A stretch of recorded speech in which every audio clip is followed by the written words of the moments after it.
Dhanik Bharat Educational Institutions, Inter, IIT, JEE, NEET, admission opened. Kerala ముఖ్యమంత్రిగా ఈ నెల 18న విడి సతీశన్ ప్రమాణ స్వీకారం చేయనున్నారు. లక్షల మంది కార్యకర్తల కష్టంతోనే యూడీఎఫ్ విజయం దక్కిందన్నారు సతీశన్. అయితే టీం వర్క్ తోనే ఎల్డీఎఫ్ ను దెబ్బ కొట్టామన్నారు కొత్త ముఖ్యమంత్రి. కేరళంను కొత్త యుగానికి తీసుకువెళ్లడానికి నాకు మంచి అవకాశం దక్కిందని, రమేష్ చెన్నితల, కేసీ వేణుగోపాల్ సహకారంతోనే యూడీఎఫ్ అధికారంలోకి వచ్చిందన్నారు సతీశన్.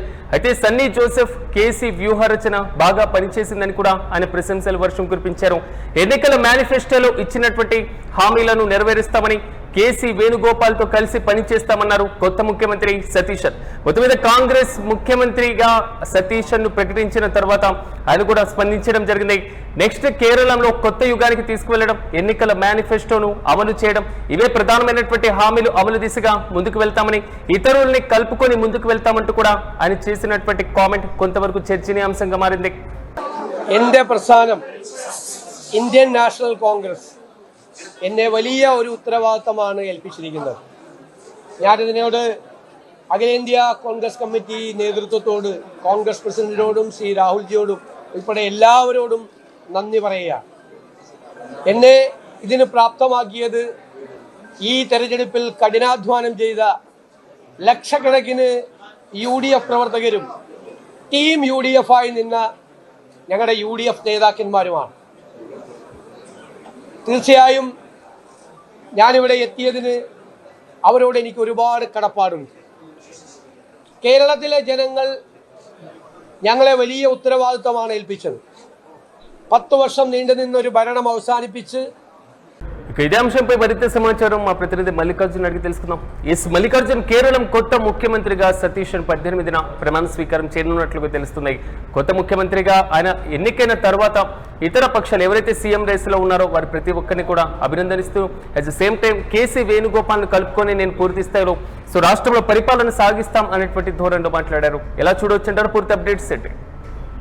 సిరాజ్, 11 రోజుల ఉత్కంఠకు తెరబడిందని చెప్పవచ్చు. ఎన్నికల్లో గెలిచిన తర్వాత కూడా ముఖ్యమంత్రి అభ్యర్థి పైన కూడా తీవ్రమైనటువంటి కసరత్తు జరిగింది. 11 రోజులుగా కూడా ముఖ్యమంత్రి అభ్యర్థి వివరాలపైన కూడా ఉత్కంఠ నెలకొన్నటువంటి నేపథ్యంలో కూడా ఈ రోజు పూర్తి స్థాయిలో కాంగ్రెస్ అధిష్టానం కూడా విడి సతీశన్ ని ముఖ్యమంత్రి అభ్యర్థిగా కూడా ఎంపిక చేసినటువంటి పరిస్థితులను చూసి ముఖ్యమంత్రిగా ఆయన ఈ నెల 18వ తారీఖున కూడా పూర్తి స్థాయిలో ముఖ్యమంత్రిగా ప్రమాణ స్వీకారం చేయబోతున్నారే మనం చెప్పవచ్చు. పూర్తి స్థాయిలో యూడీఎఫ్ ఏదైతే సతీశన్ ఆధ్వర్యంలో కూడా అక్కడ పూర్తి స్థాయిలో అధికారంలో రావడానికి కీలక పాత్ర పోషించారని చెప్పేసి కూడా చర్చ జరుగుతోంది. ఈ క్రమంలోనే మరొకసారి ఆయన చేసినటువంటి సేవలను గుర్తించుకొని కేరళ ముఖ్యమంత్రిగా కూడా ఆయనను ఏర్పాటు చేస్తారని ఎన్నుకున్నారని చెప్పవచ్చు. ముఖ్యంగా మనం చూసుకుంటే విద్యార్థి దశ నుంచి కాంగ్రెస్ అనుబంధ విద్యార్థి సంఘం కేఎస్ ద్వారా కూడా రాజకీయాల్లోకి వచ్చారని చెప్పవచ్చు. ఈ నేపథ్యంలో కూడా ఆయన పూర్తి స్థాయిలో కూడా పార్టీని, అంటే ఇది అటు ఏదైతే పార్టీ ఉందో అతని నేతలను కూడా అందరినీ కూడా కలుపుకుంటూ ముందుకు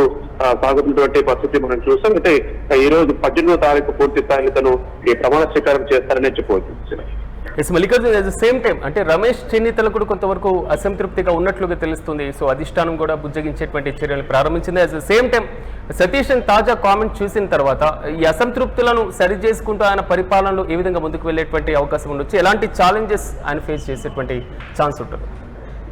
సిరాజ్, ముఖ్యంగా ఇప్పుడు ముగ్గురు నేతలు కూడా ఈ ముఖ్యమంత్రి పదవి కోసం ఎదురు చూశారని మనం చెప్పుకోవచ్చు. రమేష్ చెన్నితల, అదేవిధంగా కేసీ వేణుగోపాల్ కూడా కాంగ్రెస్ అధిష్టానానికి చాలా దగ్గరగా ఉన్నటువంటి వ్యక్తి కూడా అక్కడ పరిశీలకులుగా ఉన్నారు. ఏఐసీసీలో చాలా కీలకంగా ఎదిగినట్టు వ్యక్తి కూడా నిన్న మొన్నటి వరకు ఈయనే ముఖ్యమంత్రిగా ప్రమాణ స్వీకారం చేస్తారని కూడా జోరుగా చర్చ జరిగింది. అయితే మరోపక్క మనకి రమేష్ చెన్నితల కూడా చాలా కష్టపడ్డారు పార్టీ కోసం. ఈ నేపథ్యంలో కూడా చాలా కూడా ఎల్డీఎఫ్ పైన కూడా అక్కడ చేస్తున్నటువంటి కార్యక్రమాలు కావచ్చు, అక్కడ జరుగుతున్నటువంటి అవినీతి కావచ్చు, వాటన్నిటిని బయటికి తీసుకొచ్చే క్రమంలో కూడా ఈ ముగ్గురు నేతలు చాలా కీలకమనే చెప్పాలి. కానీ సీఎం పదవి ఎవరిని వరిస్తుందన్న ఉత్కంఠ నిన్న మొన్నటి వరకు కూడా ఉంది అని చెప్పవచ్చు. ఏదేమైనప్పటికీ కూడా ఇప్పుడున్నటువంటి రమేష్ ని, అదేవిధంగా కేసీ వేణుగోపాల్ యొక్క కృషిని కూడా నేను దృష్టిలో ఉంచుకుంటాను. అందరం కలిసికట్టుగానే ప్రభుత్వంలో ఉన్నాం కాబట్టి కలిసికట్టుగానే ముందుకు తీసుకెళ్తాము.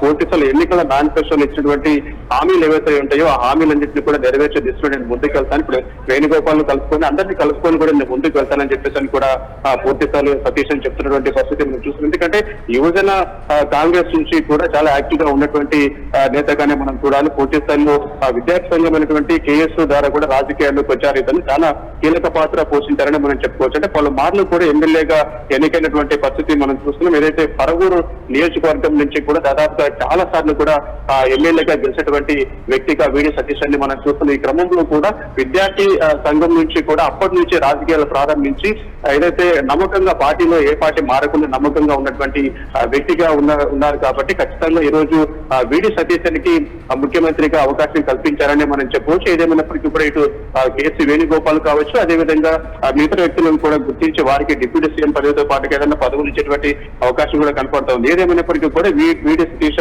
తనకి ఇచ్చినటువంటి ఈ గొప్ప అవకాశాన్ని సద్వినియోగం చేసుకుంటూ పార్టీ కోసం ఎవరైతే కష్టపడ్డారో అయితే ఎన్నికల్లో విజయం సాధించడానికి ఎవరైతే తనకు కృషి చేశారో వారందరినీ కూడా నేను కలుపుకొని ముందుకు వెళ్తానని చెప్పేసి అంటున్నారు. పూర్తి స్థాయిలో 18వ తారీఖున వీడి సతీష్ ఏదైతే ఏఐసిసి సభ్యులు కావచ్చు, రాహుల్ గాంధీ కావచ్చు, ఏదైతే వాళ్ళ ఆ సమక్షంలో కూడా పూర్తి స్థాయిలో ప్రమాణ స్వీకారం చేయబోతున్నారని చెప్పొచ్చు. ముఖ్యంగా ఏదైతే ఇప్పుడు ఎల్డీఎఫ్ తీసుకొచ్చినటువంటి ఈ విధానాలు ఏవైతే ఉన్నాయో వాటన్నిటినీ కూడా అక్కడ జరుగుతున్నటువంటి అవినీతిని కూడా పూర్తి స్థాయిలో వ్యతిరేకిస్తూ కూడా వీరు రాజకీయం చేశారు. పూర్తి స్థాయిలో కేరళంలో కూడా కాంగ్రెస్ ని విజయడంగా భోగించారు కాబట్టి పూర్తి స్థాయిలో ఈ నెల 18వ తారీఖున ఆయన ప్రమాణ స్వీకారం అర్థాంతంగా చేయబోతున్నారని చెప్పవచ్చు. Right Mallikarjun, thank you. Keralam కొత్త ముఖ్యమంత్రిగా ఈ నెల 18న వీడి సతీశన్ ప్రమాణ స్వీకారం చేయనున్నారు. లక్షల మంది కార్యకర్తల కష్టంతోనే యూడీఎఫ్ విజయం దక్కిందని సతీశన్ అన్నారు. అయితే టీం వర్క్ తోనే ఎల్డీఎఫ్ ను దెబ్బ కొట్టామన్నారు కొత్త ముఖ్యమంత్రి. కేరళంకు కొత్త యుగానికి తీసుకువెళ్లడానికి నాకు మంచి అవకాశం దక్కిందని, రమేష్ చెన్నితల, కేసీ వేణుగోపాల్ సహకారంతోనే యూడీఎఫ్ అధికారంలోకి వచ్చిందని, సన్నీ జోసెఫ్ కేసీ వ్యూహరచన బాగా పనిచేసిందని, ఎన్నికల మేనిఫెస్టోలో ఇచ్చినటువంటి హామీలను నెరవేరుస్తామంటూ కూడా సతీశన్ వ్యాఖ్యానించారు. కేసీ వేణుగోపాల్తో కలిసి పనిచేస్తామంటూ ఆయన మరోసారి చెప్పడం జరిగింది. మొత్తం మీద కొత్త ముఖ్యమంత్రిగా ఈ నెల 18న ఆయన ప్రమాణ స్వీకారం చేయనున్నారు. కాంగ్రెస్ పార్టీ అగ్రనేతలు కూడా ఈ ప్రమాణ స్వీకార కార్యక్రమానికి హాజరు కానున్నారు.